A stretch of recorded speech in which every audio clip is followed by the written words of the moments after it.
గ్రామ పంచాయతీ ఎన్నికలు సమీపిస్తున్న నేపథ్యంలో మాత్రం ఇటు వివిధ రాజకీయ పార్టీలు మాత్రం ప్రచారం ముమ్మరంగా చేస్తున్న పరిస్థితి. ప్రస్తుతం అయితే ఖమ్మం జిల్లాకు సంబంధించినట్లయితే కాంగ్రెస్ పార్టీ మాత్రం విస్తృతంగా అన్ని గ్రామాల్లో మాత్రం ప్రచారం చేస్తున్న పరిస్థితి. ప్రస్తుతం మనతో పాటు కొత్తగా ఎన్నికైన కాంగ్రెస్ పార్టీ జిల్లా అధ్యక్షుడు నూతి సత్యనారాయణ మనతో పాటు ఉన్నారు. సార్ని అడిగి మరిన్ని నిలుస్తున్నా. సార్ చెప్పండి సార్, ప్రధానంగా గ్రామంలో ప్రచారం వెళ్తురుగా ప్రజల స్పందన ఎలా ఉంది సార్? రాష్ట్రంలో కాంగ్రెస్ పార్టీ చేస్తున్నటువంటి అభివృద్ధి దృష్ట్యా ముఖ్యంగా ఖమ్మం జిల్లాలో యోధులైనటువంటి ముగ్గురు మంత్రులు బట్టి గారు, తుమ్మల గారు, పొంగులేటి గారు, అలాగే 2 ఎంపీలు, 2 ఎమ్మెల్యేలు, వారి నాయకత్వంలో జరుగుతున్నటువంటి అభివృద్ధి సంక్షేమ కార్యక్రమాలు, వాటి ఫలాలు ఈరోజు గ్రామాల్లో బాగా అందుతూ ఉన్నాయి. అందులో ముఖ్యంగా వైట్ రేషన్ కార్డు ఉన్నట్టు ప్రతి వ్యక్తికి కూడా తెల్ల బియ్యం కానివ్వండి, ఉచిత బస్సు కానివ్వండి, రేషన్ కార్డులు కానివ్వండి, మరి 10 లక్షల బీమా కానివ్వండి, రకరకాల సన్న ఓట్లకు బోనస్ కానివ్వండి, ఎన్నో కార్యక్రమాలు ఈరోజు అందుతూ ఉన్నాయి.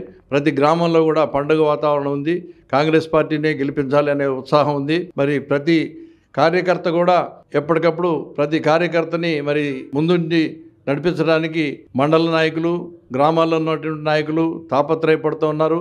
ఖచ్చితంగా 100% ఖమ్మం జిల్లాలో గ్రామ పంచాయతీలు కాంగ్రెస్ పార్టీ అభ్యర్థులే గెలుస్తారు. ప్రధానంగా ఏకగ్రీవం అవుతుంది, కానీ ఏకగ్రీవం అయిన వల్ల ఎవరికి ఉపయోగం ఉంటుంది? ఏకగ్రీవం ఖచ్చితంగా కాంగ్రెస్ పార్టీ అభివృద్ధి సంక్షేమ కార్యక్రమాలు చూసే వాళ్ళందరూ కూడా ఎన్నికలు అవసరం లేదు, మరి ఇంతమంది నాయకులు ఉన్నారు, మనందరికీ అండగా ఉన్నారనే ఉద్దేశంతో ఏకగ్రీవం అవుతూ ఉన్నారు. అంటే ఇప్పుడు గడిచిన 2 సంవత్సరాల్లో రేవంత్ రెడ్డి 6 పథకాలు గ్యారంటీ ఏదో చెప్తే పథకాలు ఇవ్వడంలో మాత్రం పూర్తిగా శూన్యం అని బీఆర్ఎస్ నాయకులు ఆరోపిస్తారు. ఈరోజు బీఆర్ఎస్ పార్టీ, బీజేపీ పార్టీ ఉనికిని కోల్పోయే పరిస్థితి వచ్చింది.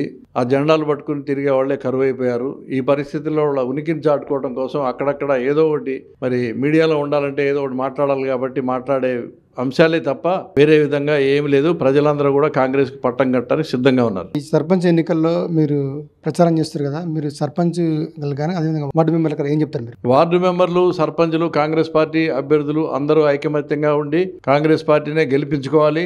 ఎక్కడైనా కాంగ్రెస్ పార్టీ ఓడిపోయింది అంటే అది కాంగ్రెస్ పార్టీయే కారణం అవుద్ది. ఎందుకంటే మన్ని ఓడించే శక్తి వేరే పార్టీ వాళ్ళకి లేదు. కాబట్టి దయచేసి కాంగ్రెస్ శక్తులన్నీ కూడా ఐకమత్యంగా ఉండి గెలిపించుకోవాలి.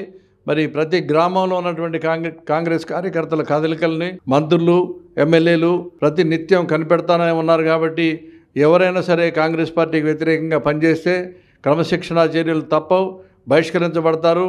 వారి భవిష్యత్తు అంతా కూడా అంధకారం అయిపోయిందని చెప్పి తెలియజేస్తా ఉన్నా. ఖమ్మం జిల్లా వ్యాప్తంగా చూసినట్లయితే గ్రామ పంచాయతీకి సంబంధించిన సర్పంచులు కానీ అదేవిధంగా వార్డు మెంబర్లు కానీ అత్యధిక స్థానాల్లో కూడా గెలిపే లక్ష్యం కూడా మొత్తం ప్రచారం చేస్తున్న పరిస్థితి కనిపిస్తుంది. ఈ నేపథ్యంలో అసలు ఉమ్మడి ఖమ్మం జిల్లా చూసినట్లయితే రాష్ట్ర చూసినట్లయితే కాంగ్రెస్ ఏదైతే గడిచిన 2 సంవత్సరాల్లో అనేక పథకాల విషయం కూడా కాంగ్రెస్ మొగ్గు చూపుతుందని చెప్తున్నారు. బీఆర్ఎస్ మాత్రం ఓన్లీ వాళ్ళ రాజకీయం కోసం చెప్తున్నారని కూడా జిల్లా అధ్యక్షుడు సత్యనారాయణ చెప్తున్నారు. మొత్తానికైతే ఉమ్మడి ఖమ్మం జిల్లా వ్యాప్తంగా అది రాష్ట్ర వ్యాప్తంగా మాత్రం కాంగ్రెస్ గెలిపే లక్ష్యం కూడా ఈ గ్రామ సర్పంచ్ సంబంధించిన వార్డులు కానివ్వండి, సర్పంచ్ పట్ల ఎక్కువ స్థానాల్లో గెలుచుకుంటామని కూడా జిల్లా అధ్యక్షుడు చెప్తున్న పరిస్థితి కనిపిస్తుంది. ఇది కొంత తాజా పరిస్థితి. కెమెరామెన్ సతీష్తో గోవింద్, అభినవ్ భారత్, ఖమ్మం నుంచి.